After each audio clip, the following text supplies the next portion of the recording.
بسم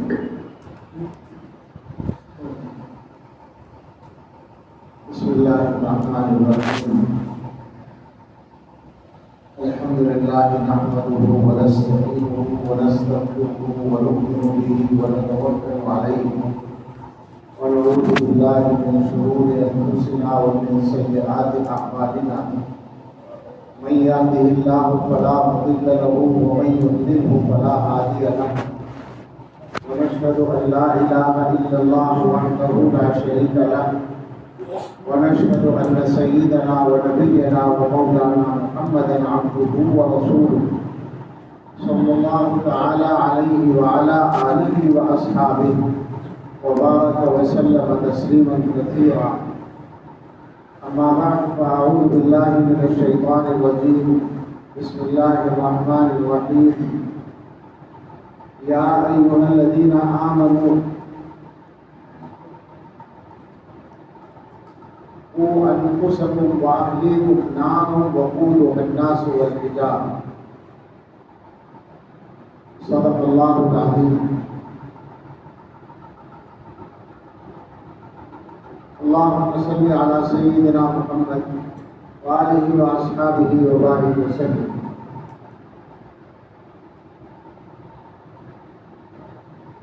حضرت مولانا عبدالقوی صاحب دعوت برکاتہ نے اس مقررہ وقت کے مطابق، ان ایام کے مطابق اور اس کے علاوہ عمومی ضرورت کے مطابق جامع کتاب فرمایا. آخر والا جو جز ہے خاص طور پر بچوں کی تعلیم کا، تربیت کا، اس پر کچھ چند باتیں عرض کرنا چاہتا ہوں. ہم الحمدللہ مسلمان، ہم سب کلمہ پڑھنے والے ہیں، اور ہم میں سے کوئی بھی آدمی یہ بات تو مانے گا کہ ہم مسلمان بن کر جینا اور اسی حالت میں مرنا چاہتے ہیں، اور کوئی تو منظور نہیں نا ہمیں کوئی دوسرا معاملہ. ہماری مرضی یہی ہے انشاءاللہ، ہماری پسند یہی ہے کہ ہم مسلمان کی حیثیت سے جئیں گے انشاءاللہ، اور مسلمان ہی کی حیثیت سے دنیا سے جائیں گے. جب یہ بات آپس میں ہم طے کر چکے ہیں اور اس پر ہمارا اتفاق ہے، تو اب ہمیں یہ سمجھنا ہوگا کہ یہ کام آسان کس طرح ہوگا. یہ مسئلہ اس لیے پیدا ہوتا ہے کہ دنیا کے اندر اللہ تعالیٰ کی حکمت کے مطابق ایک طاقت ہے جس کو ہم شیطان کے نام سے جانتے ہیں، اور اس طاقت کے لیے کام کرنے والے شیطان بھی ہیں اور انسانی شیطان بھی ہیں. یعنی اس کے اپنے جو کیا کہیں گے برادری ہے یا قوم ہے، جنات وہ بھی ہیں، لیکن انسان بھی بشکل انسان شیطان ہے بہت سارے. یہ قرآن سے ثابت ہے کہ شیطان دونوں طرح کے ہوتے ہیں. ان کا جو مشن ہے، ان کی جو کوشش ہے، وہ یہ ہے کہ دنیا کے لوگ مسلمان نہ جئیں اور مسلمان نہ بنیں، یعنی اسلام پر قائم نہ رہیں اور اسلام کے قریب نہ آئیں. اس مقصد کے لیے ساری دنیا میں محنتیں ہو رہی ہیں. بحیثیت ایک مسلمان کے ہم لوگ جو ارادہ رکھتے ہیں مسلمان جینے، مسلمان مرنے کا، اس کو ہمیں یوں بھی سمجھنا چاہیے کہ ہمارے ایمان کا یہ حصہ ہے کہ اگر کوئی آدمی ایمان والا نہیں ہے تو دنیا میں چاہے وہ جتنی اچھی زندگی گزار لے، آخرت میں اسے کچھ ملنے والا نہیں ہے. اور زندگی اصل آخرت کی ہے، لمبی زندگی، ختم نہ ہونے والی زندگی آخرت کی. حقیقت یہ ہے کہ یہ جو ہم دنیا میں جی رہے ہیں، جنت میں جانے کے بعد ہم ہنسا کریں گے کہ ہم اس کو بھی زندگی سمجھتے تھے. وہ جو چند دن کے لیے دنیا میں گئے تھے اسے بھی ہم زندگی سمجھتے تھے. ہم ہنسیں گے کہ اتنی چھوٹی زندگی ہے. اور یہ زندگی دی ہی اس لیے گئی ہے کہ ہمیں ثابت کرنا ہے کہ ہم اللہ تعالیٰ کی جنت میں جانے کے لائق ہیں. اس مقصد کے لیے ہمیں آگے جانا ہے. تو ہم میں سے کوئی بھی آدمی یہ بات جب جانتا ہے کہ ایمان کے بغیر آخرت کا کوئی آرام ملنے والا نہیں ہے. حالانکہ دنیا کے اندر بہت سارے لوگ ایمان والے نہیں ہیں اور کام بہت اچھے اچھے کرتے ہیں، مگر چونکہ ایمان نہیں ہے تو آخرت میں ان کا کوئی حصہ نہیں ہے. ایسی صورت میں ہمیں شیطان کے مشن کو تو سمجھنا ہی پڑے گا. ہم اللہ کی توفیق سے مسلمان ہیں اور ہمارے پاس دنیا کے وسائل زیادہ نہیں ہیں، مگر ہم اپنے ایمان کو سینے سے لگائے ہوئے ہیں اور دنیا کی بڑی بڑی طاقتیں اپنے بڑے بڑے وسائل کے ساتھ ہم سے اور ہمارے بھائیوں سے ایمان چھیننے کے لیے آمادہ ہیں. یہ تو ایک بدترین قسم کی جنگ ہے. اس میں ہمیں کیا کرنا ہے؟ سوچنے کی بات ہے. دنیا والے کیا کر رہے ہیں اور ہمیں کیا کرنا ہے. حضرت مولانا نے ابھی اشارہ کیا حکومتوں کی تعلیمی پالیسی کی طرف.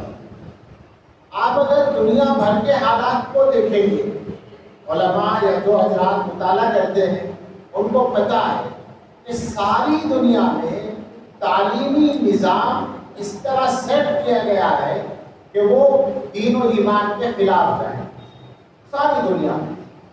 اور یہاں تک حد ہوئی ہے کہ مسلمانوں کے ملکوں میں جہاں مسلم حکومتیں ہیں وہاں بھی ان عالمی طاقتوں نے اپنے اثرات استعمال کر کے نظام تعلیم کو ویسا ہی بنوا دیا ہے جیسا وہ چاہتے ہیں. اسی کا نتیجہ آپ دیکھ رہے ہیں کہ اس نظام تعلیم سے جو لوگ تیار ہوتے ہیں اگر ان کو اپنے گھر سے تربیت نہ ملے دین کی، ان کے گھر والوں کی طرف سے اگر دین کی تربیت نہ ملے تو فقط اس نظام تعلیم سے تیار ہونے والے بچے ایمان کو بھی کچھ نہیں سمجھتے اور ان کی زندگی بالکل آزاد ہو جاتی ہے. اور یہ جو باتیں میں کہہ رہا ہوں یہ سب پکی باتیں حقائق ہیں. یعنی عالمی طاقتوں کی پالیسیاں ہیں. ملکوں کی پالیسیوں پر آپ جا کر دیکھیں تو آپ کو اس کا اندازہ ہو جائے گا. ہمارے ملک میں اب جو کچھ ہو رہا ہے دنیا والے یورپ اور امریکہ میں پہلے کر چکے ہیں اور یہ انہی کے طریقے پر چل رہے ہیں. تو ظاہر ہے کہ چیلنج وہاں بھی تھا اور چیلنج یہاں بھی آ گیا. مسلمانوں کے لیے یہ آزمائش کا وقت ہے کہ وہ اپنے ایمان کو بچانے کے لیے کیا کرتے ہیں. حالات تو اچھے نہیں ہیں. اچھا، ایمان کا وہ جو خطرہ ہے وہ فقط تعلیمی پالیسی سے نہیں ہے. تعلیمی پالیسی سے تو ذرا زیادہ مضبوط قسم کا خطرہ کھڑا ہوا ہے جس میں اصل چیز پر چوٹ پڑ رہی ہے اور مانا توحید پر. شرکیہ اعمال، شرکیہ نعرے، شرکیہ کیا کہیں گے ان کو گانے یا شرکیہ نظمیں یا شرکیہ باتیں وہ سکھائی جا رہی ہیں. ایمان خطرے میں. اس سے پہلے اور اس کے علاوہ ایک مستقل سرگرمی ہے سارے ملک میں اور وہ ہے اعمال کو خراب کرنے کی، بگاڑ پیدا کرنے کی. اور یہ کام بھی میں اگر کہوں پلان کے ساتھ ہے تو یہ الزام نہیں ہوگا. تو تین چیزیں میں اس کی مثال میں، کیونکہ بات تعلیم کے ساتھ ساتھ اصلاح کی بھی چاہیے، وہ دو تین مثالیں عرض کرتا ہوں. پورے ملک میں آپ جائیں، میں مولانا جاتے ہیں، میں ہندوستان کے اکثر صوبوں میں گیا ہوں اور گزشتہ 4-5-6 سالوں میں کوئی جگہ ایسی نہیں جہاں میں پہلی بار گیا ہوں اور میں نے لوگوں سے پوچھا نہ ہو. تو دو چیزوں کے بارے میں پورا ملک بتا رہا ہے، پورے ملک کے مسلمان. ایک تو نشہ. پہلے نشہ جو بچے آوارہ سڑکوں پر پھرنے والے ہوتے تھے انپڑھ قسم کے، جاہل قسم کے، بری صحبت میں پڑے ہوئے بچے، وہ عادی ہو جایا کرتے تھے. پورے محلے میں 1-2 بچے اس طرح کے ہوا کرتے تھے. آج صورتحال یہ ہے، اسکولوں کے، کالجوں کے، یونیورسٹیز کے بچے، لڑکے بھی اور لڑکیاں بھی، ہر جگہ نشے کے عادی ہو رہے ہیں. اور اس سے کوئی صوبہ بچا نہیں ہے، یہاں تک کہ کشمیر جیسا صوبہ جہاں مسلمانوں کی اکثریت ہے. میں خود دیکھ کے آیا ہوں، پوچھ کے آیا ہوں. بہت بدترین حالات، بہت زیادہ نازک حالات ہیں اس پہلے سے. ابھی چند مہینے پہلے کی بات ہے، ایک اور صوبے سے ایک کسی لڑکی کا میرے پاس میسج آیا، کہیں سے اس نے نمبر لیا ہوگا. اس نے لکھا تھا کہ آپ لوگ بڑے بڑے جلسوں میں جا کے تقریریں کرتے ہیں، ہمارے علاقے میں بھی آئیے، یہاں حالات بہت خراب ہیں. اس نے کہا میری بہن جو کالج میں ہے نشے کی عادی ہو گئی ہے، اور اس کی وجہ سے اس کے تعلقات ایک لڑکے سے ہو گئے ہیں، ناجائز تعلق. یہ بہن کے بارے میں بہن لکھ رہی ہے، میں نہیں جانتا وہ کون تھی، لیکن اس نے اپنے علاقے کا نام لکھا تھا، وہ میں نہیں لینا چاہتا، مناسب نہیں ہے. مگر یہ بات میں اس کو کیسے بتاؤں کہ بیٹی تو اپنے علاقے کی بات کر رہی ہے، میں سارے ہندوستان میں دیکھتا پھرتا ہوں اور علماء دیکھ رہے ہیں. اور اب تو حالت یہاں تک پہنچی ہے کہ ابھی حضرت پچھلے 2 مہینے پہلے بنگلور کے عالم نے مجھے فون کیا کہ ہمارا مکتب چلتا ہے، تو مکتب کا 6 سال کا بچہ نشہ لے بھی رہا تھا اور سپلائی بھی کر رہا. آپ اندازہ کریں کہ شیطان کے نمائندوں نے کہا ان سے جھاڑ کیا، ہمارے مکتبوں کو بھی نہیں چھوڑ رہے. کو کتنے سے بچے کو، 6 سال کے بچے کو استعمال، اسے کیا پتا بیچارے کو، اسے تو پہلے شوق دلایا گیا ہوگا اور اسے کھلایا گیا. آج کل تو نشے سستے سستے آ گئے نا، تو وہ اس کو دیا گیا ہوگا اور اس کی جیب میں رکھ دیا کہ اور بچوں کو بھی دینا ہے. تو پتا چلا وہ کئی بچوں کو سپلائی کر رہا ہے. 6 سال میں، 6 سال کا مکتب میں پڑھنے والا بچہ. اب اندازہ کریں کہ شیطان کتنی تیزی کے ساتھ کام کر رہا ہے. اور جناب عالی، یہ جو واقعات ہیں دوسرے قسم کے، لڑکیوں اور لڑکوں کے غلط تعلقات کے، ان میں بھی بہت بڑا دخل نشے کا ہے. یہ جو پھنستے ہیں نوجوان، اس میں نشہ بہت بڑا کام کرتا ہے. پہلے ان کو نشے کا عادی بنایا جاتا ہے اور پھر اسی کے ذریعے سے اپنے قریب کیا جاتا ہے. یہ تو ایک فتنہ ہے، بدترین صورتحال ہے. ارے میں ڈرتا ہوں کہ آخر ہمارا کیا ہوگا اس ملک میں. اللہ کی مدد ہمارے پاس کیسے آئے گی، جبکہ حالات اتنے خطرناک ہیں کہ اللہ کی خاص مدد کے بغیر ہمارا کام چلنے والا نہیں ہے. ایک دوسرا مسئلہ، اور یہ مسئلہ بھی سارے ملک کا ہے. میں اپنے علاقے کے ایک ایک ضلع کا نام لے کر اور ایک ایک قصبے کا نام لے کر بتاتا ہوں.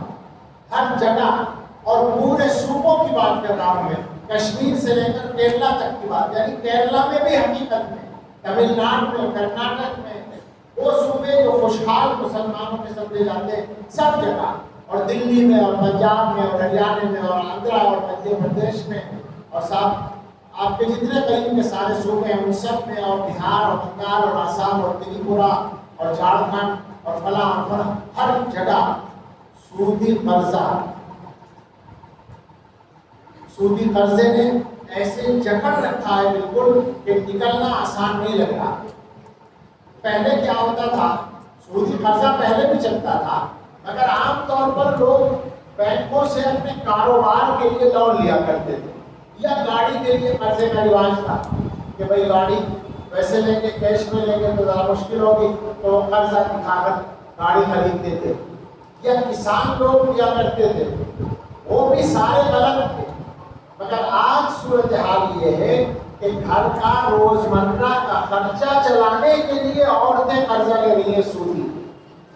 اور اکثر جگہوں پر سوسائٹیاں بنی ہوئی ہیں، محلوں میں آفس کھلے ہوئے ہیں، اور وہ ماہانہ قرضہ تقسیم کرتے ہیں اور وصول کرتے ہیں. اور جناب عالی، یہ بھی بالکل سچائی ہے اور ہر جگہ کی سچائی ہے. زیادہ تر وہ عورتوں کو ممبر بناتے ہیں کیونکہ وہ پریشان ہوتی ہیں، گھر کا خرچہ شوہر کی کمائی میں پورا نہیں ہوتا یا اپنی ضروریات نہیں پوری ہوتی، تو وہ سوچتی ہیں کہ قرضہ لے لیں، ادا کر دیں گے. کہیں سے مزدوری کر کے ادا کر دیں گے، پھر ادا نہیں ہوتا تو نوبت عزت تک آتی ہے۔ میرے پاس متعین طور پر عورتوں کے میسج آئے دوسروں کے ذریعے، جو دیندار عورتیں تھیں، کہ اب ہماری عزت خطرے میں آ گئی، ہم سے باقاعدہ کھل کر کہا جا رہا ہے یا تو قرضہ ادا کرو سود کے ساتھ ورنہ خود آ جاؤ۔ یہ حال ایک جگہ کا نہیں، میں سوچتا ہوں حدیث میں بالکل صاف ہے، اللہ کے نبی صلی اللہ علیہ وسلم نے فرمایا اللہ تعالیٰ لعنت کرتے ہیں سود لینے والے پر بھی اور سود دینے والے پر بھی۔ ہم اگر عام طور پر لینے والے نہیں ہیں، دینے والے تو بنے ہوئے ہیں، لعنت تو اس پر بھی ہے۔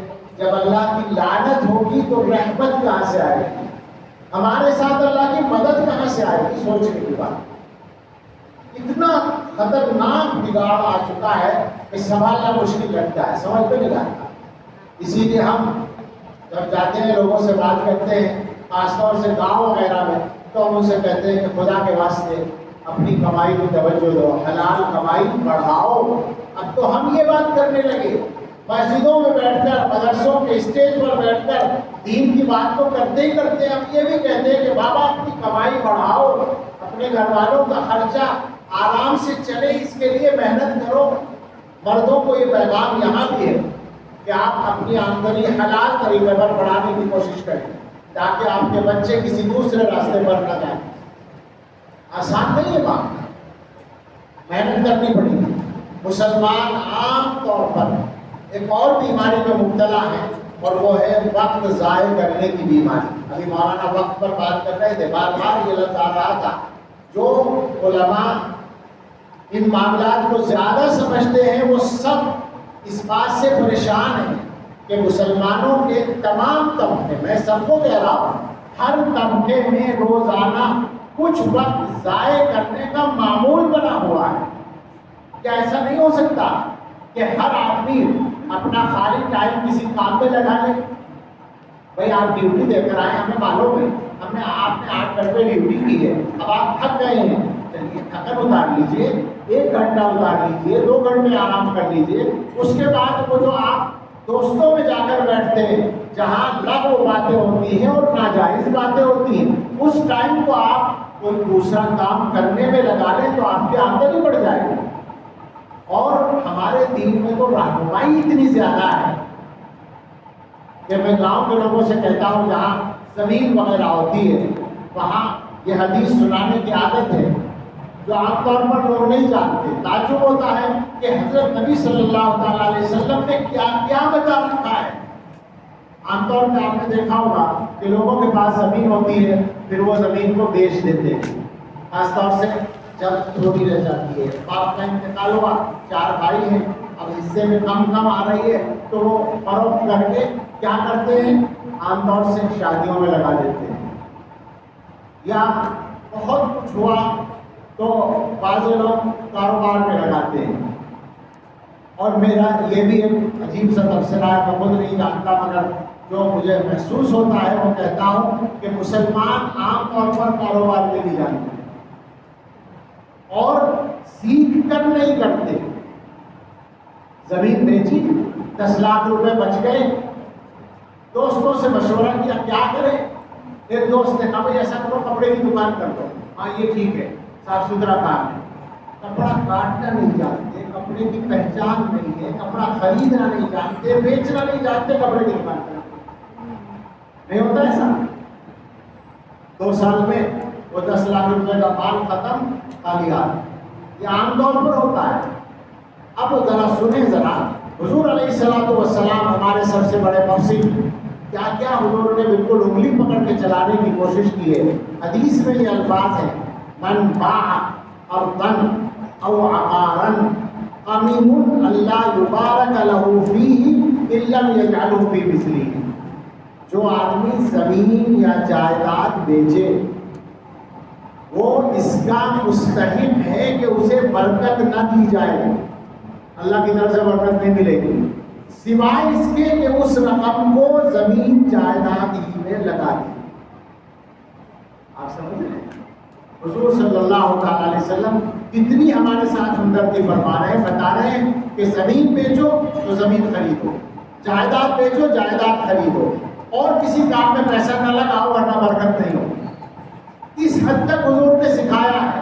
میں تو واقعی سوچتا ہوں کہ مسلمانوں کو دنیا کے کاموں میں بھی سب سے زیادہ ہوشیار ہونا چاہیے تھا اور سب سے زیادہ کامیاب ہونا چاہیے تھا۔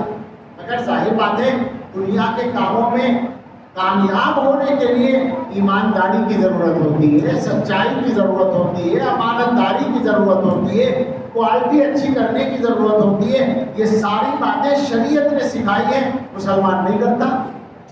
جو مسلمان کاروبار بھی کرتے ہیں وہ کیا کرتے ہیں؟ وعدہ خلافی ہوتی ہے، جھوٹ ہوتا ہے، دوسرے کا پیسہ دبانا ہوتا ہے۔ میں تو یہ جانتا ہوں 90-95% ایک بھائی پیسہ کما کر کسی کو دیتا ہے کہ ذرا کاروبار میں لگاؤ، اور 2 سال کے بعد وہ ہاتھ دکھا دیتا ہے کہ صاحب ختم ہو گیا، نقصان ہو گیا۔ 90% لوگوں کا یہی تجربہ ہے۔ کون کرتا ہے؟ اپنا بھائی کرتا ہے۔ تو ظاہر ہے کہ جب یہ مزاج ہوگا تو دنیا کے کاموں میں کامیابی کہاں سے مل جائے۔ تو واپس آتے ہیں، پورے ملک میں سودی قرضہ جال کی طرح بچھ گیا ہے، نشہ بالکل مصیبت کی طرح پھیل گیا ہے۔ یہ حالات ہمارے ہیں۔ ان حالات میں اس سے بڑا مسئلہ کے سامنے آ گیا کہ سیدھے ہمارے ایمان پر حملہ ہو رہا ہے۔ اب اس کے بعد بھی اگر مسلمانوں کی غفلت ختم نہ ہو اور مسلمان حساس نہ بنے، تو دیکھیے ہم تو بہت چھوٹے لوگ ہیں، ہماری حیثیت نہیں کہ ہم کچھ کہیں، مگر قرآن و حدیث کی روشنی میں یہ تو کہہ سکتے ہیں نا کہ پھر ہمیں کوئی بچانے والا نہیں ملے۔ اللہ تعالیٰ کی پکڑ اگر آئے گی تو کوئی بچانے والا نہیں ہوگا۔ شکایتیں دوسروں کی ہم کرتے ہیں، ہمیں اپنے حصے کا کام تو ٹھیک کرنا پڑے گا نا۔ آج کی صورتحال یہ ہے کہ پورے ملک میں جتنے بڑے ادارے ہیں، مدرسے ہیں اور جو تنظیمیں ہیں، خاص طور سے جمعیت علماء کو تو ہم براہ راست دیکھ رہے ہیں، مکتبوں کا نظام قائم کرنے پر مہم کے دور سے لگے ہوئے ہیں، سارے ملک میں بچھا رہے ہیں۔ مگر اب تک جہاں تک میں جانتا ہوں مسلمانوں کے اسکولوں میں پڑھنے والے 10% بچے بھی ان مدرسوں اور مکتبوں میں نہیں پہنچے۔ وہ جو بڑی تعداد مکتب میں نہیں آ رہی، اس کے ایمان کو کون بچائے گا؟ اس کو شرک سے کون بچائے گا؟ اس کو مسلمان جینے اور مسلمان مرنے کے لائق کون بنائے گا؟ سوچنا پڑے گا نا۔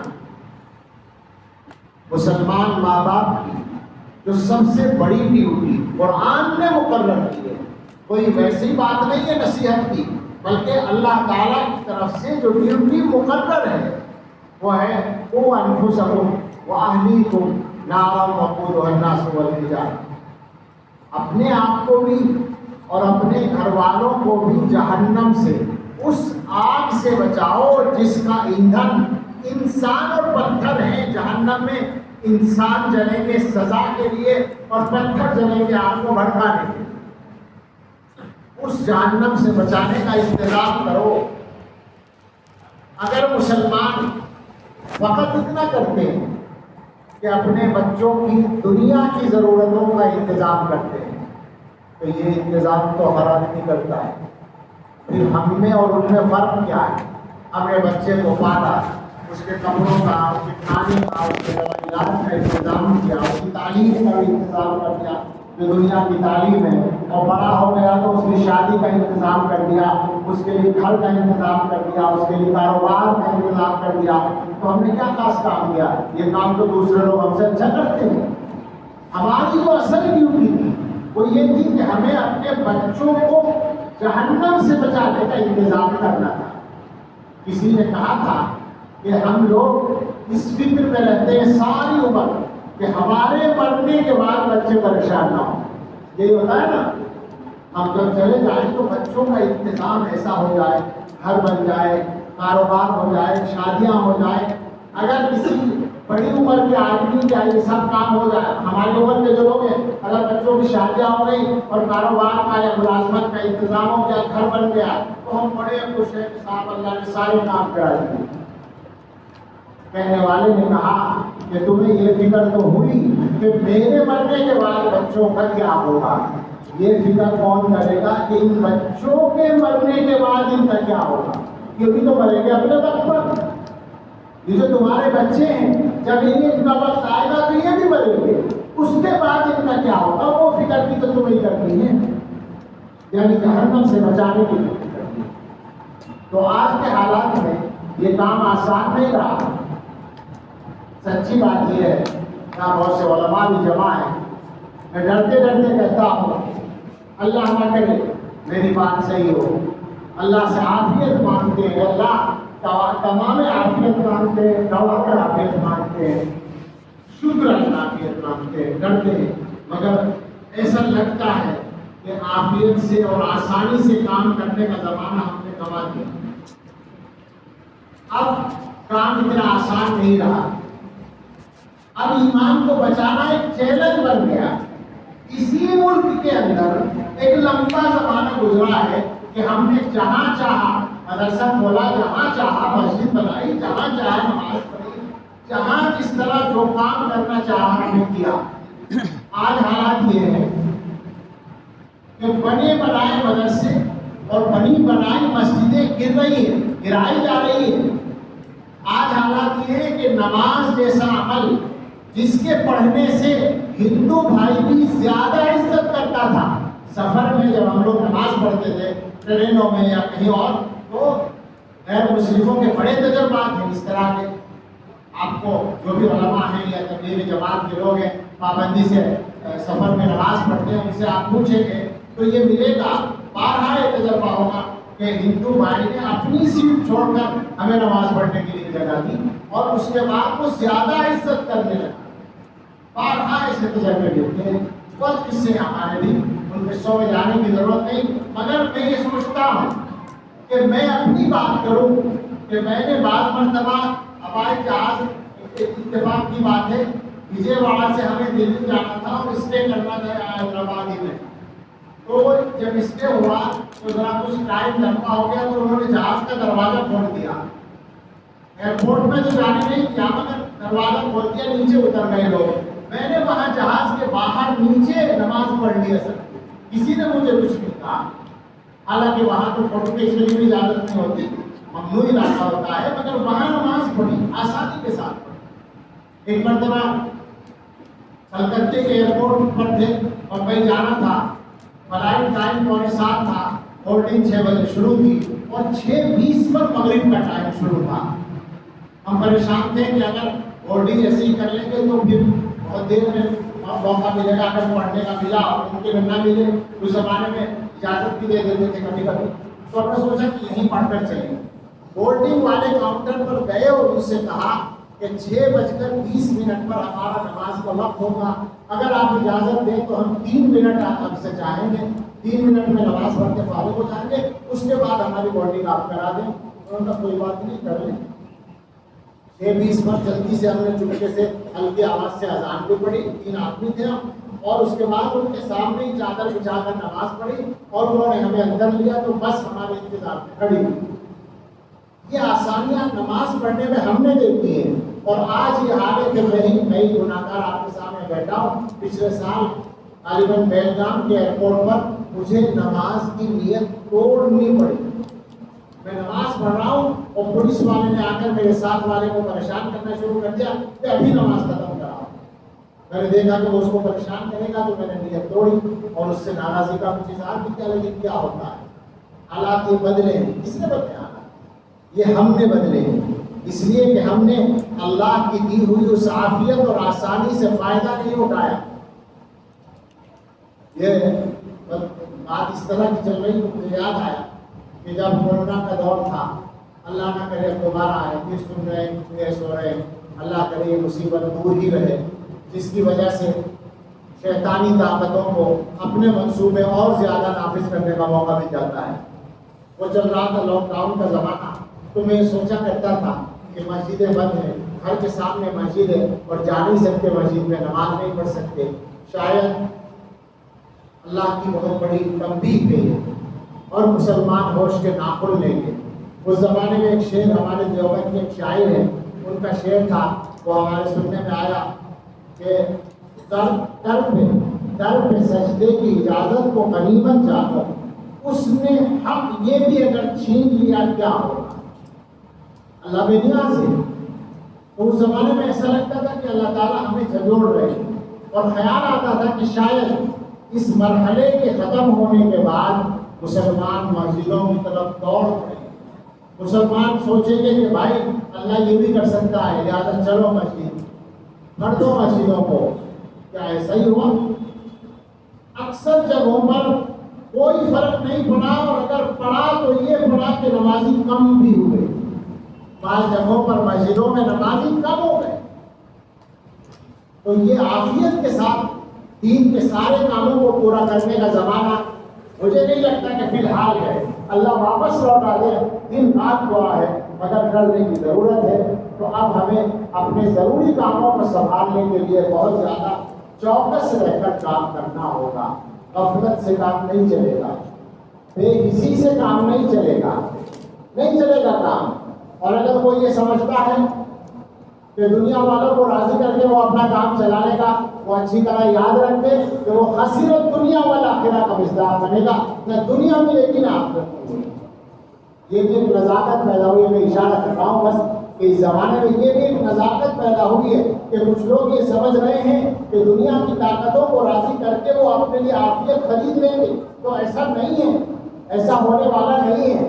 ہر مسلمان کو یہ بات سمجھ لینی چاہیے کہ اپنے ایمان اور اپنے دین پر مضبوطی کے ساتھ قائم رہنا یہی راستہ ہے جو خیر کا راستہ ہے، اور اگر عافیت بھی ملے گی تو اسی راستے سے ملے گی۔ اور اگر خدا نخواستہ اس راہ میں عافیت چھین جائے، قربانی دینی پڑ جائے، جان دینی پڑ جائے، تو سبحان اللہ، جان دی ہوئی اسی کی دی۔ اب تو یہ ہے کہ حق ادا نہ ہوگا، کوئی مسئلہ نہیں، اصل مسئلہ ایمان کو بچانے کا۔ تو اس لیے بزرگ اور بھائیوں، بہت زیادہ توجہ کی ضرورت ہے۔ یہ جو علماء بات کرتے ہیں آ کر، سچی بات یہ ہے کہ کوئی شوق نہیں ہوتا کہ خواہ بخواہ لوگوں کو اپنی بات سنانے کا شوق ہے۔ آپ دیکھتے ہیں نا کتنی محنتیں ہو رہی ہیں۔ ابھی ہمارے عزیز مولانا محمد میاں وقت سے مجھے بھی موضوع بنا کر بات کر رہے تھے، میں تو کسی کام کا آدمی نہیں ہوں، لیکن ان کو دیکھ کے آنکھ اور جیسے اور جو علماء ملک بھر میں کام کر رہے ہیں، دن اور رات ایک کر رکھا ہے۔ سچی بات یہ ہے کہ نیندیں پوری نہیں ہوتی اور صحت خراب ہوتی ہے۔ آپ پر احسان نہیں جتا رہے، اللہ پر احسان نہیں جتا رہے، احسان اللہ کا مانتے ہیں، 100% مانتے ہیں، 24 گھنٹے مانتے ہیں، روئے پر احسان مانتے ہیں، اور اللہ سے مانگتے ہیں کہ اللہ اسی توفیق کے ساتھ زندہ رکھیے اور اسی توفیق کے ساتھ موت دیجیے۔ مگر آپ کو صورتحال سمجھانا چاہتے ہیں کہ آپ ان باتوں کو رسمی باتیں نہ سمجھا کریں، بدلنے کا ارادہ کیا کریں۔ جب بھی آپ کو کوئی آ کر نصیحت کرے تو خدا کے واسطے اپنے دلوں کے اندر اتنی بیداری تو لائیے کہ تقریر کے بعد والا حال تقریر کے پہلے والے حال سے کچھ اچھا ہو۔ اگر صحیح رہ گیا تو فائدہ کیا ہوگا؟ تو بس یہ بدلنے کا پیغام لے کر جائیے۔ بدلنا ہے اپنے آپ کو اور اپنے گھر والوں کو۔ آپ پر سب کی ذمہ داری نہیں ہے، ہر آدمی پر اپنے اپنے گھر کی ذمہ داری ہے، جو قرآن سے ثابت ہے۔ ہم اپنی طرف سے نہیں کہہ رہے، ابھی آیت پڑھی تھی، بچاؤ اپنے آپ کو اور اپنے گھر والوں کو آگ سے۔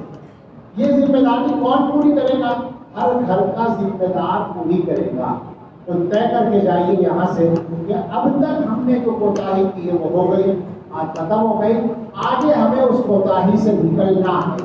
ہمارے گھر میں اگر کوئی آدمی ابھی تک نمازی نہیں ہے، اسے نمازی بنانا ہے، سختی کے ساتھ نہیں، نرمی کے ساتھ، حکمت کے ساتھ محنت کریں، چاہے وہ عورتیں ہوں یا بچے ہوں۔